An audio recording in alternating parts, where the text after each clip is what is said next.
Darwinism में क्या होता है। तो डार्विनिज्म सबसे पहले हमने पढ़ा हिस्ट्री ऑफ डार्विनिज्म, पढ़ा था ना 1.1 लेक्चर 1 जो है टॉपिक है 1 डार्विनिज्म, 1.1 है हिस्ट्री ऑफ डार्विनिज्म। डार्विनिज्म का पूरा हमें हिस्ट्री पढ़ना है, डार्विनिज्म, ठीक है ना। कब पैदा हुआ था डार्विनिज्म? 1809 में पैदा होते हैं। कहां पे? इंग्लैंड में पैदा होते हैं भाई, है ना, इंग्लैंड में पैदा होते हैं 1809 में। और उसकी माँ बाप जो है उनका शौक था कि डार्विन एक क्या बने, डॉक्टर बने, मगर उसको इंटरेस्ट नहीं था इस प्रोफेशन में, इसको इंटरेस्ट नहीं था, इसलिए पढ़ाई के बीच में वो छोड़ के आता है और कहां पे? कैम्ब्रिज यूनिवर्सिटी में ज्वाइन करता है। वहां पे एज ए किसकी तरह काम करता है? क्लर्गी मैन की तरह काम करता है। उस वक्त उसका दोस्ती बहुत सारे साइंटिस्ट, क्योंकि कैम्ब्रिज यूनिवर्सिटी में बहुत सारे साइंटिस्ट होगा, बहुत सारे साइंटिस्ट के साथ इसका क्या हो जाता है? मुलाकात होता है ना, बहुत सारे साइंटिस्ट के साथ इसका क्या होता है? मुलाकात, फ्रेंडशिप होता है। उसमें से एक साइंटिस्ट का नाम था डॉक्टर हेंसलो, है ना। इसके साथ मिलके ये क्या करता है? इसके साथ मिलके ये टूर करता है और एक्सप्लोरेशन करता है, नेचर का एक्सप्लोर करता है। क्योंकि उस वक्त गवर्नमेंट एक प्रोजेक्ट जो है वो कैम्ब्रिज यूनिवर्सिटी को स्पॉन्सर करता है ना। उस प्रोजेक्ट का मेन मकसद था एक्सप्लोर करना। किसका एक्सप्लोर? फ्लोरा और फौना और लैंड का एक्सप्लोर करना। उसको एक्सप्लोर करने के लिए उस वक्त गाड़ी और जहाज नहीं था, बल्कि उनको एक्सप्लोर ज्यादातर वो किस पे फोकस कर रहा था? लैंड एनिमल पे, और जो एक्वाटिक एनिमल्स है उन पे ज्यादा फोकस कर रहा था। इसलिए गवर्नमेंट ने उनको एक बड़ा व्योज दिया। क्या दिया? एक बड़ा व्योज शिप दिया। इस शिप का नाम क्या था? HMS बिगॉल था। ये नीट के एग्जाम में पूछा जाता है, बार बार पूछा जाता है, याद रखना। ये कब दिया था उनको? 1831 से लेके 1836 तक। इसका मतलब है वो 5 साल तक क्या करता है? नेचर का एक्सप्लोर करता है भाई, because he was a naturalist और नेचर को एक्सप्लोर करना था। तो यहां पे डार्विन और डॉक्टर हेंसलो एक साथ मिलकर क्या करता है? नेचर का टूर करता है। इसके बाद यहां पे और एक साइंटिस्ट आता है जिसका नाम क्या था? रसल वेलेस था, ठीक है ना। ये क्या करते हैं? इस बंदे के पास ज्यादा नॉलेज कॉन्टिनेंट्स के बारे, लैंड के बारे में ज्यादा नॉलेज होता है, ठीक है भाई। और बाद में डॉक्टर हेंसलो के बाद जो डार्विन था वो किसके साथ मिलकर काम करता है? बाद में वो रसल वेलेस के साथ मिलकर काम करना शुरू कर देते हैं, क्योंकि रसल वेलेस जो था उसको कॉन्टिनेंट का नॉलेज ज्यादा था, कॉन्टिनेंट के बारे में, लैंड के बारे में थोड़ा नॉलेज ज्यादा था। इसलिए हमें नॉलेज को एक दूसरे के साथ कंट्रीब्यूट करके, कोऑपरेट करके नॉलेज को एक्सप्लोर किया जाता है। किसी चीज को देखने के लिए एक्सप्लोरेशन किया जाता है एक दूसरे की मदद से। यहां तक समझ आ गया भाई? अब इसके बाद ये था किसका? डार्विन का हिस्ट्री। और 1882 में उसका डेथ हो जाता है, ठीक है ना। ये चीजें मैं आपको फिर से रिवाइज कर रहा हूं, ये हमने पढ़ लिया था कल के लेक्चर में। तो इसके बाद हिस्ट्री ऑफ डार्विन के बाद हमने पढ़ा था क्या?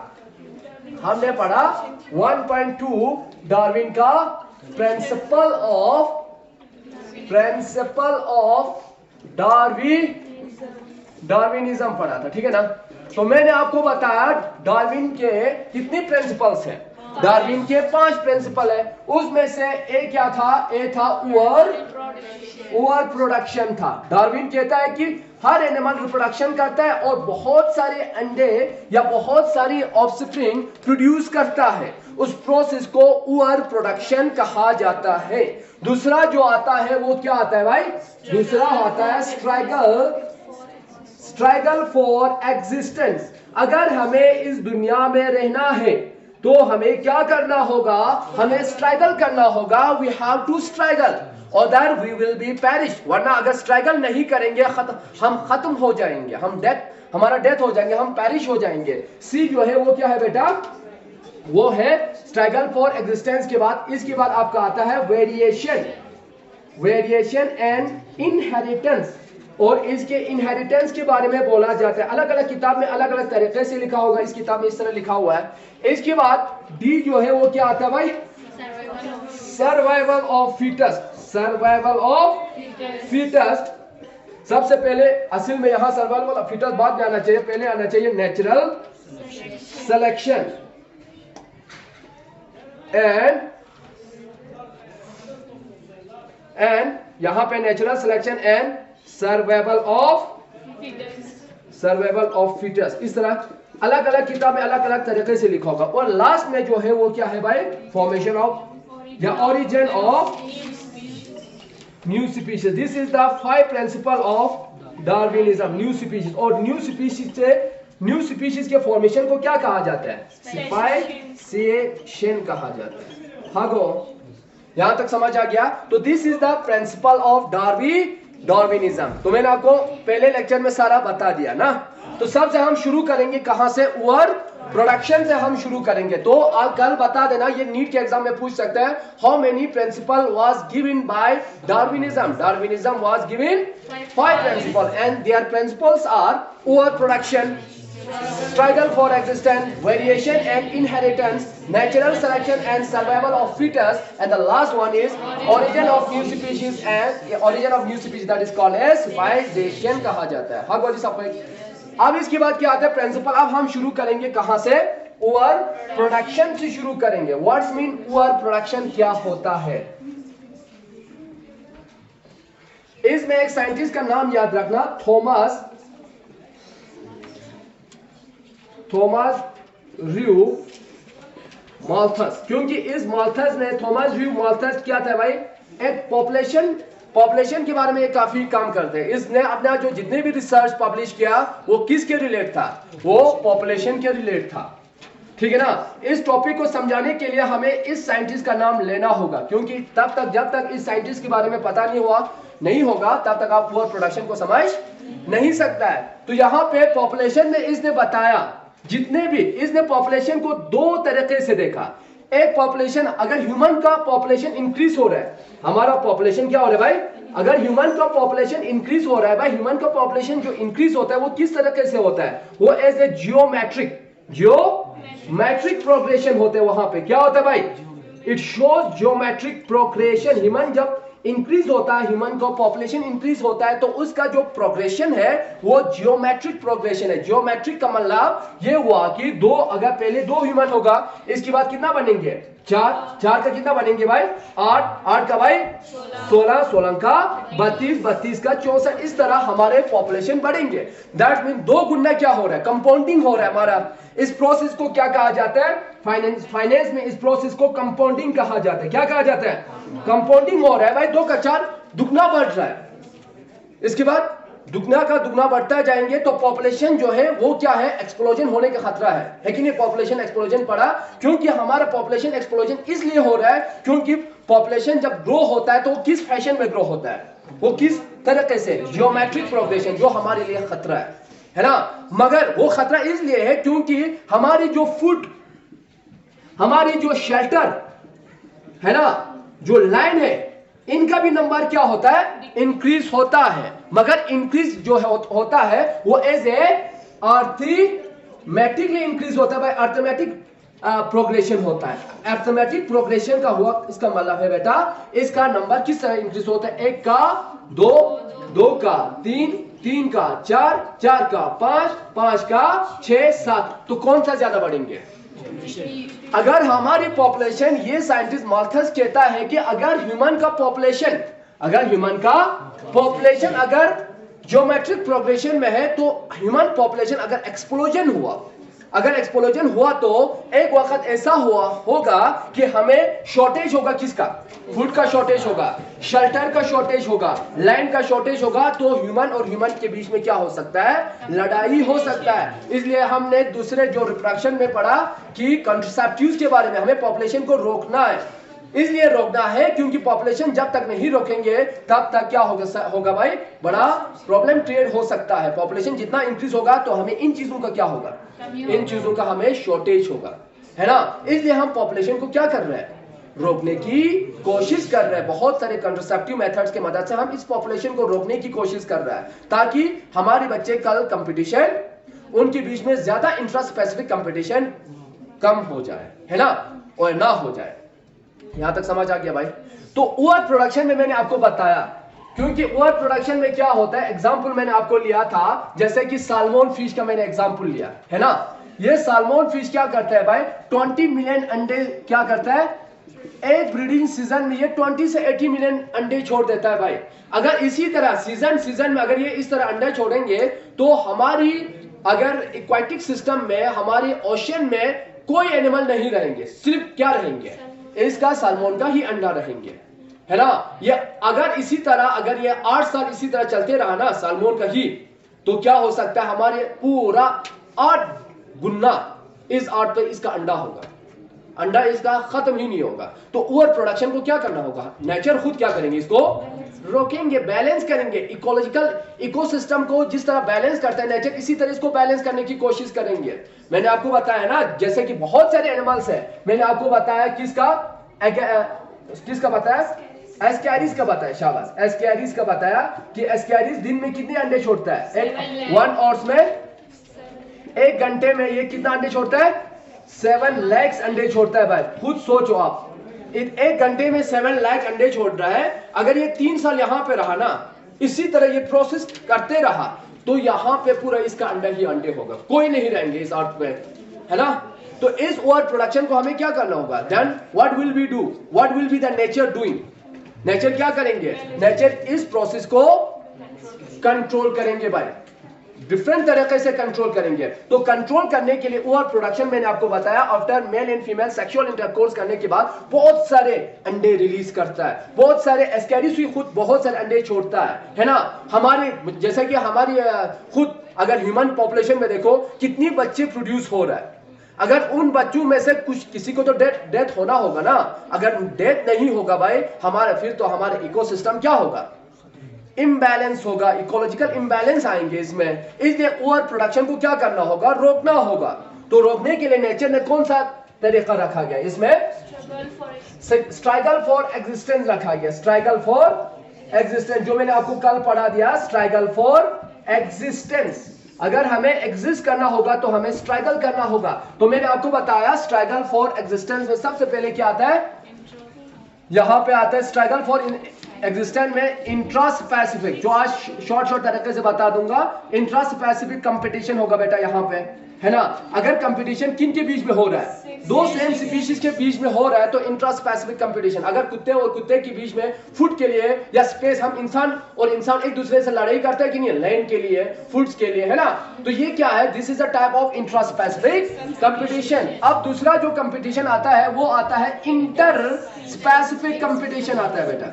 इंटर स्पेसिफिक कंपटीशन में क्या आता है, competition with in the not same species, with in the different species. अगर कंपटीशन 2 डिफरेंट स्पीशीज के बीच में हो रहा है तो ऐसे कंपटीशन को इंट्रा स्पेसिफिक कंपटीशन कहा जाता है। यहाँ पे 2 डिफरेंट स्पीशीज के बीच में होगा। अब दूसरा कंपटीशन क्या आता है, अब तीसरा जो कंपटीशन आता है वो आता है extra specific competition, extra specific competition. जैसा कंपटीशन किसके लिए होना, हमारे इन्वायरमेंट के कंपोनेंट के साथ होना। जैसा किसके साथ, ऑक्सीजन के लिए कंपटीशन होना, जो दिल्ली में हो रहा है। दिल्ली में ऑक्सीजन की इतनी शॉर्टेज हो रहा है कि वहां इवन और ऑड रूल चल रहा है कि नहीं। दूसरा जो कंपटीशन होता है किसके लिए, वाटर के लिए। हमारी करगिल में पानी के लिए कितना किल्लत हो रहा है, दुआ कर रहा है कि क्या हो जाए, बारिश हो जाए। क्यों हो रहा है ऐसा, क्योंकि because due to extra specific competition. वरना इस पानी की वजह से हमारी जान भी जा सकता है, बिकॉज ड्यू टू डिहाइड्रेशन, इसकी वजह से हमारी जान जा सकता है। इसलिए इस वाटर के लिए भी कंपटीशन होता है कि नहीं, ऑक्सीजन के लिए भी कंपटीशन होता है कि नहीं। और एक कंपटीशन होता है बाय डिजीज, जो भी हमें बीमार कर रहा है वो किस में आता है, वो एक्स्ट्रा स्पेसिफिक कंपटीशन। जो आज से 2 साल पहले आपने देखा पेंडेमिक, किसकी वजह से हुआ था, कोविड-19 की वजह से। कितने लोगों का जान चला गया कि नहीं, ये नेचर खुद रख रहा है। अगर कोविड जैसा बीमारी नहीं आएंगे भाई, ह्यूमन की पॉपुलेशन क्या हो रहा है, बढ़ रहा है ना, इंक्रीज हो रहा है। इसलिए इसको क्या करना होगा, ह्यूमन पॉपुलेशन को कंट्रोल करना हुआ, और या कोविड-19 की वजह से इसको कंट्रोल करना होगा कि नहीं होगा।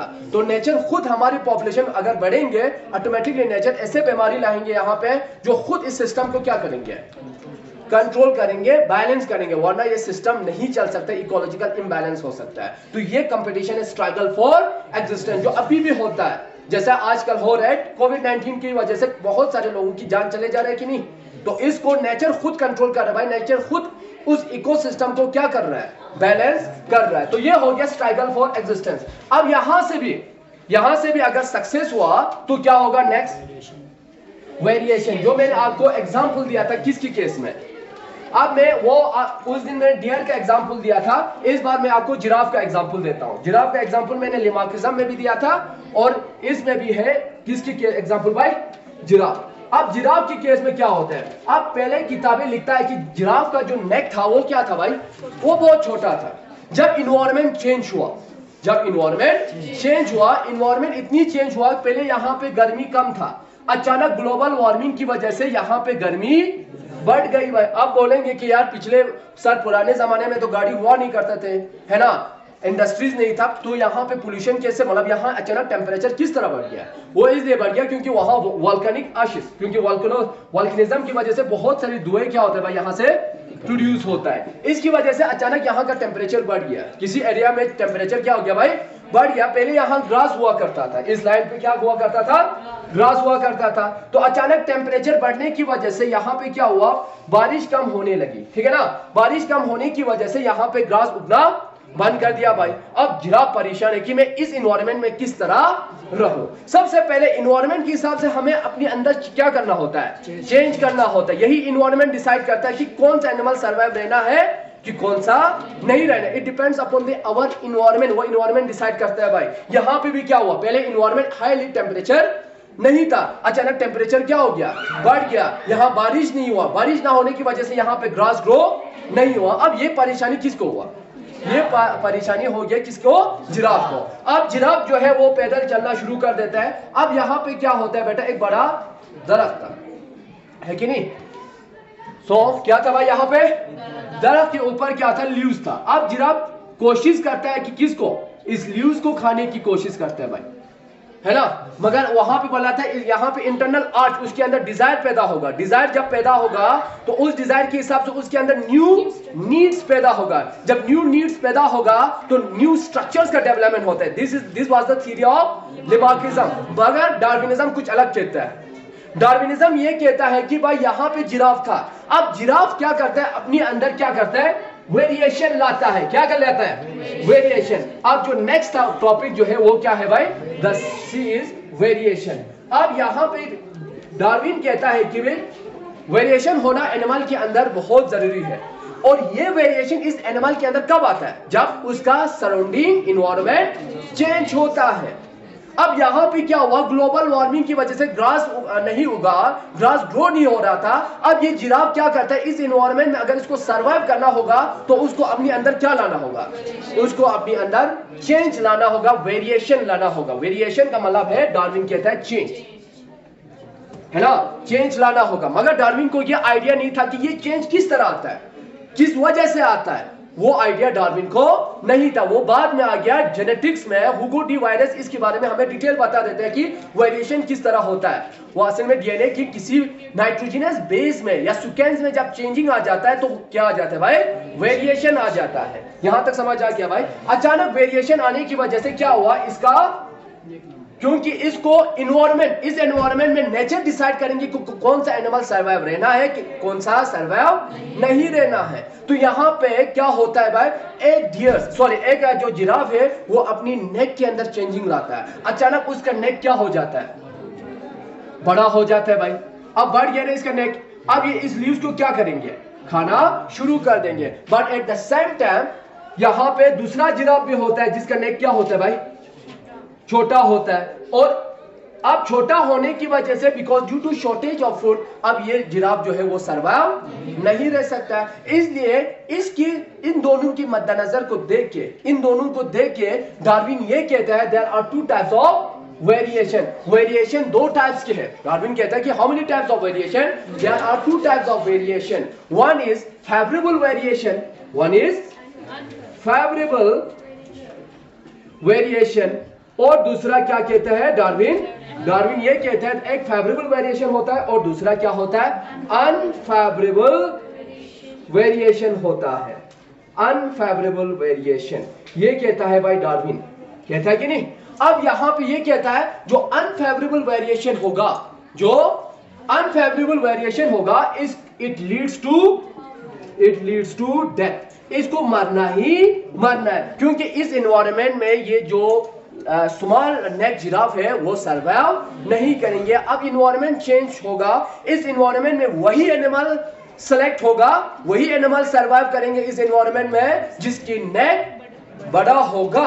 और डार्विन इसी को कहता है कि किसको सेलेक्ट करना इन दोनों में से, है ना। After the change of environment which one will be selected in this particular environment, है ना। यहाँ पे किसको सिलेक्शन करना होगा जब इन्वायरमेंट चेंज हुआ। इन्वायरमेंट चेंज होने की वजह से इस इन्वायरमेंट में एक ने अपनी नेक को लंबा किया, एक ने अपनी नेक को लंबा नहीं किया। अब नेचर डिसाइड करेंगे कि किसको इस एनवायरनमेंट में रहना है, किसको नहीं रहना है। इसी को क्या कहा जाता है? इसी को नेचुरल सिलेक्शन कहा जाता है। इसी को क्या कहा जाता है? Natural selection. अब आप मुझे बताओ कि इसमें से नेचर किसको सेलेक्ट करेंगे इस इन्वायरमेंट में?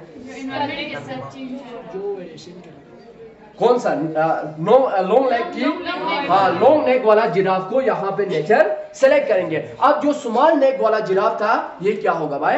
ये पेरिश होगा, ये एक्सटिंक्ट होगा, इसका डेथ हो जाएंगे। हाँ गोजी साहब, तो यहां तक समझ आ गया। अब इसके बाद नेचुरल सिलेक्शन के बाद क्या आता है बेटा? Survival of fittest. क्या आता है? Survival of fittest. अब यहाँ पे जो मैंने आपको बताया वेरिएशन आ गया। अब वेरिएशन के बाद यहाँ पे इनहेरिटेंस था ना, था कि नहीं? अब यहाँ variation and inheritance, and inheritance के बारे में मैंने आपको नहीं बताया। यहाँ इनहेरिटेंस ये किस तरह कहता है? इनहेरिटेंस ऑफ एक्वायर्ड कैरेक्टर्स, जो किसने बताया था हमें? लेमार्किज्म। अब जैसा कि इसका नेक जो है वो लंबा है, डार्विन क्या कहता है? डार्विन एक थ्योरी देता है जिसको क्या कहा जाता है? This is the theory of, NEET के एग्जाम में 2018 में पूछा गया था, what is theory of pangenesis? किसने दिया था? Theory of pangenesis who was given the theory of pangenesis? This theory was given by Darwinism. In this theory he said that, इस थ्योरी में वो क्या कहता है? इस थ्योरी में ये कहता है कि अगर ये ह्यूमन का बॉडी है, this is the body of human, तो ह्यूमन की बॉडी में क्या होता है भाई? ह्यूमन की बॉडी में ये होता है कि जैसा कि यहाँ पे बहुत सारे कैरेक्टर्स, इस एनिमल की बॉडी पे इन्वायरमेंट ने क्या किया? असर किया। असर किया कि नहीं? इन्वायरमेंट ने, जैसा कि जिराफ का नेक लंबा हो गया, वो किसकी वजह से हुआ? वो इन्वायरमेंट की वजह से हुआ, क्योंकि उस इन्वायरमेंट में अगर उसको जिंदा रहना होगा तो उसको नेक को क्या करना होगा? लंबा। अब इसका जो नेक का कैरेक्टर होता है वो आहिस्ते आहिस्ते एक्यूमुलेट हो जाता है। यहां से स्मॉल स्मॉल पार्टिकल्स क्या होता है? सीक्रेट होता है। और ये क्या कहते हैं? इस स्मॉल पार्टिकल्स को क्या कहा जाता है? गिम्यूल कहा जाता है। किसने कहा गिम्यूल? स्मॉल पार्टिकल्स को डार्विन ने कहा। और ये सारे स्मॉल पार्टिकल हर बॉडी के हर पार्ट से, हर ऑर्गन से बनता है, और बन के ये एक्यूमुलेट हो जाते हैं। कहां पे? आपके गोनेड में। फीमेल के ओवेरीज में एक्यूमुलेट हो जाता है और मेल के टेस्टिस में एक्यूमुलेट हो जाता है। बाद में यहां से जो स्मॉल पार्टिकल गिम्यूल्स है वो बाद में ट्रांसमिट हो जाता है पेरेंट टू ऑफस्प्रिंग। वो सारा यहां से फीमेल, यहां से मेल का स्पर्म आ रहा है, यहां से फीमेल की ओवम आ रही है, और ये दोनों फ्यूज होगा, बाद में जाइगोट बनेंगे। जाइगोट बना कि नहीं? और इस जाइगोट के अंदर सारा जो गिम्यूल है वो क्या हो चुका है बेटा? वो एक्यूमुलेट हो चुका है। और वो सारा कैरेक्टर इसके किस में आएंगे? इसके ऑफस्प्रिंग में आएंगे। आया कि नहीं? इसी को क्या कहा जाता है? This theory is called as theory of pangenesis. जो आज मानता है इसको, आज इस थ्योरी को नहीं मानता है। ये इस थ्योरी के खिलाफ बहुत सारे लोगों ने क्या किया? एविडेंस प्रूव कर दिया कि आपकी थ्योरी क्या है? गलत है। वो हम पढ़ेंगे नियो डार्विनिज्म में पढ़ेंगे। यहां तक समझ आ गया? जिस आपने हक हुआ, शाबाश। इसके बाद यहाँ पे क्या होता है? थ्योरी ऑफ पैनजेनेसिस आपको समझ में आ गया, जिसमें क्या बनता है? गिम्यूल बनता है। तो वेरिएशन इन इनहेरिटेंस। इसके बाद मैंने आपको डी पढ़ा दिया, नेचुरल सिलेक्शन। अब इस नेचुरल सिलेक्शन में यहां तक आपको समझ आ गया कि वेरिएशन हुआ जिराफ में। एक फेवरेबल वेरिएशन होता है, दूसरा अनफेवरेबल। फेवरेबल वेरिएशन में क्या होता है? उसका नेक लंबा बनता है, और अनफेवरेबल वेरिएशन में क्या होता है? उसका नेक छोटा होता है। अब इनमें से, अब उसमें से जो जिस जिराफ का नेक लंबा था उसका सारे कैरेक्टर किस में ट्रांसफर हो जाते हैं? उसके offspring, by the theory of pangenesis, जो डार्विन ने दिया था। हाँ बाजी साहब। अब इसकी बात होता है बेटा नेचुरल सिलेक्शन। इन दो जिराफ में से एक का नेक लंबा है, एक का नेक छोटा है, उसमें से नेचर किसको सेलेक्ट करता है? जिसके नेक लंबा होता है वो सेलेक्ट होता है, जिसका नेक छोटा होता है उसको वो सेलेक्ट नहीं किया जाता है, उसी को नेचुरल सिलेक्शन कहा जाता है। अब यहाँ पे ई जो है वो क्या है बेटा, ओरिजिन ऑफ न्यू स्पीशीज। अब देखो बेटा यहाँ पे पहले वाला जो जिराफ था उसका नेक क्या था, छोटा। अब यहाँ पे एक लंबा वाला जिराफ बनता है जिसका नेक क्या था, बड़ा था। अब यही जिराफ क्या होता है, आगे के लिए यही जिराफ जो है वो क्या होता है, one of the fittest species कहा जाता है। तो इससे पहले नेचुरल सिलेक्शन से पहले यहाँ पे क्या आता है, सर्वाइवल ऑफ फिटेस्ट।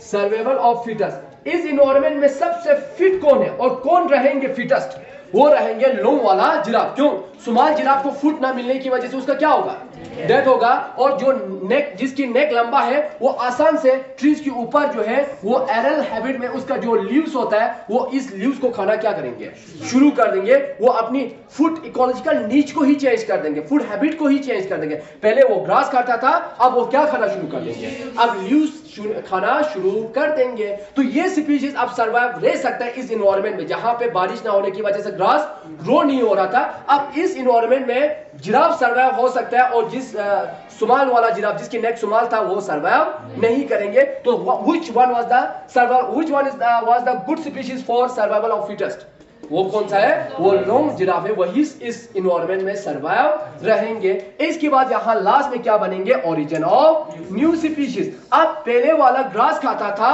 अब ये क्या खाता है बेटा, ये लीव्स खाता है और इसका नेक लंबा है, तो एक नया स्पीशीज बन गया कि नहीं।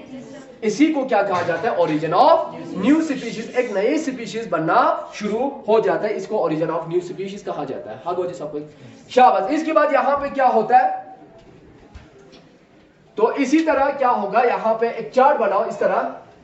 तो सबसे पहले क्या था, सबसे पहले ये कहता है पुअर प्रोडक्शन, शाबाश, पुअर प्रोडक्शन। सेकंड यहाँ पे क्या आता है,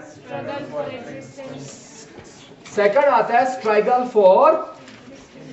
फॉर एग्जिस्टेंस। हर एनिमल को इसमें से स्ट्रगल्स करना होगा। ये इसलिए रखा है नेचर ने स्ट्रगल फॉर एग्जिस्टेंस, ताकि यहाँ पे पॉपुलेशन क्या रहे, कम रहे और हर पॉपुलेशन, हर स्पीशीज को जीने का मौका मिल जाए। इसमें से आपने पढ़ा इंट्रा स्पेसिफिक कंपटीशन, है ना, इंट्रा स्पेसिफिक कंपटीशन। इसके बाद कौन सा कंपटीशन, इसके बाद आता है बेटा इंटर स्पेसिफिक कंपटीशन। और इसके बाद कौन सा आता है, इन्वायरमेंट। इसके बाद आता है यहां पे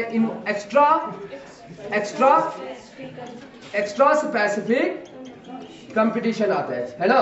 तो यहां पे अगर जो एनिमल यहां से क्या होता है, कंपीट करके आगे पहुंचता है, तो आगे क्या होगा, इसके अंदर वेरिएशन होगा भाई, होगा कि नहीं होगा, वेरिएशन। जो आप जिराफ के केस में देखो, पहले जिराफ बहुत सारे जिराफ को प्रोड्यूस करेंगे, 6-7 जिराफ, उसमें से स्ट्रगल होगा, उसमें से 6-7 जिराफ में से 6 जिराफ था, उसमें से कितने को ये रहेंगे जिंदा, उसमें से 6 जिराफ में से इस स्ट्रगल में सिर्फ 3 ही सर्वाइव रहेंगे रहा।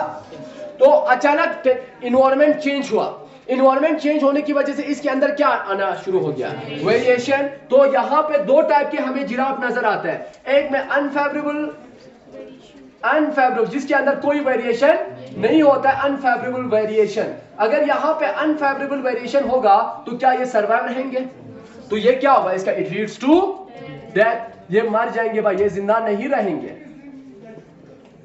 अब यहां पे वेरिएशन हुआ नो, तो यहां पे कौन सा वेरिएशन हुआ, फेवरेबल। इस फेवरेबल वेरिएशन में जिराफ का नेक छोटा होता है कि बड़ा होता है, बड़ा हो जाता है, इसको फेवरेबल वेरिएशन कहा जाता है ना। तो फेवरेबल वेरिएशन के बाद यहाँ पे क्या होता है, यहाँ पे जिराफ का एक छोटा नेक जिराफ, लॉन्ग नेक जिराफ, इसको क्या किया जाता है, जो फेवरेबल वेरिएशन आता है उसी को नेचर क्या करता है, सेलेक्ट करता है भाई, नेचुरल सिलेक्शन, है ना। इसके बाद यहाँ पे क्या होता है, survival of fittest, survival of fittest. Survival of fittest के बाद यहां पे क्या होता है, इनहेरिटेंस ऑफ यहां पे हो जाएंगे दोनों, इनहेरिटेंस ऑफ फेवरेबल कैरेक्टर्स। क्या होगा इसके अंदर, फेवरेबल कैरेक्टर यहां पे ट्रांसफर, इनहेरिटेंस होगा, ट्रांसमिशन होगा पेरेंट से पेरेंट टू ऑफस्प्रिंग में अगर कोई चीज डीएनए ट्रांसफर हो रही है उसको क्या कहा जाता है? इनहेरिटेंस। इसके बाद यहाँ पे क्या हो जाता है, अब उसके अंदर आहिस्ते आहिस्ते ग्रेजुअल का मतलब आहिस्ते gradual accumulation of favourable character, उसके अंदर एक्यूमुलेशन हो जाता है, gradual accumulation of favourable character. इसके बाद जो लास्ट बनता है वो क्या बनता है? Origin of new species.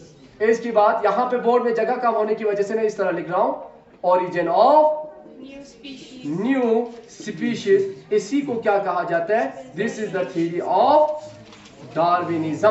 तो पहले ओवर प्रोडक्शन है ना, सेकंड जो है struggle for existence, third is variation, इसके बाद four is natural selection and fifth one is survival of the fittest. और लास्ट में ये सर आपको नजर आ रहा है, over production, struggle for existence, variation होता है, वेरिएशन दो टाइप के होता है, अनफेवरेबल वेरिएशन और फेवरेबल वेरिएशन। इसके बाद नेचुरल सिलेक्शन होता है, किसको नेचर सेलेक्ट करेंगे? फेवरेबल वेरिएशन को सेलेक्ट करेंगे, ठीक है ना।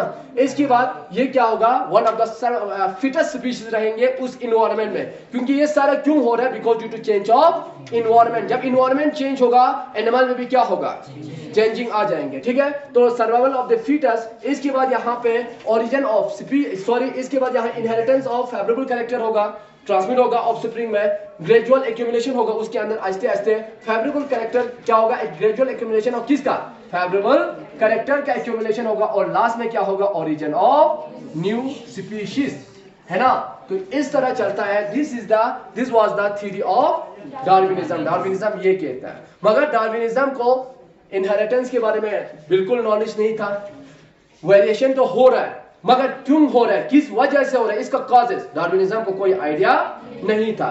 फेवरेबल वेरिएशन किस तरह हो रहा है, अनफेवरेबल वेरिएशन किस तरह, ख्वाचम आइडिया में तीन, सिर्फ वो कहता है कि वेरिएशन हो गया, क्यों हो गया उसका कोई रीजन पता नहीं था। और दूसरा यहाँ पे जिस तरह वो इनहेरिटेंस बता रहे हैं, इसका इनहेरिटेंस और लिमार्किज्म का इनहेरिटेंस बिल्कुल सेम है।